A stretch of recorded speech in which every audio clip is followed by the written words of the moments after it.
Xavfsiz va sog'lom yurt keng qamrovli tezkor profilaktik tadbirining birinchi bosqichi doirasida Andijon viloyatida navbatdagi tovlamachilik jinoyati fosh etildi.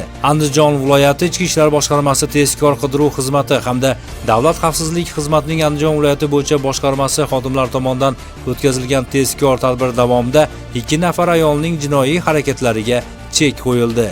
Aniqlanishicha, 2001-yilda tug'ilgan ayol o'ziga avvaldan tanish bo'lgan. Toshkent shahrida yashovchi 1989-yilda tug'ilgan ayol bilan oldindan jinoiy til biriktirgan. Ulardan biri TikTok ijtimoiy tarmog'i orqali Andijon tumanida yashovchi 2002-yilda tug'ilgan erkak bilan tanishib, ishqiy munosabat o'rnatgan.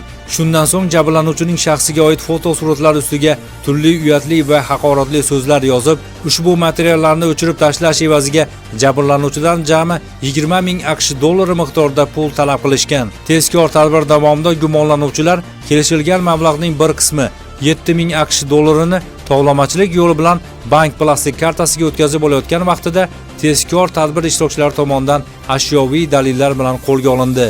Mazkur holat yuzasidan O'zbekiston Respublikasi Jinoyat kodeksining 165-moddasi 3-qismi A bandi bilan jinoyat ishi qo'zg'atilib, tergov harakatlari olib borilmoqda.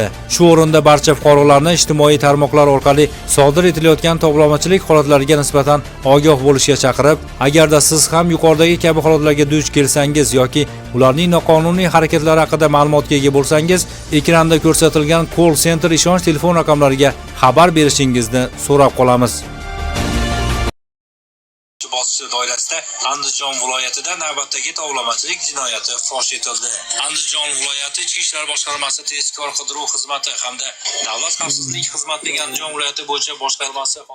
Bular televideniyagacha chiqqan, o'rtaga tushgan odam ham.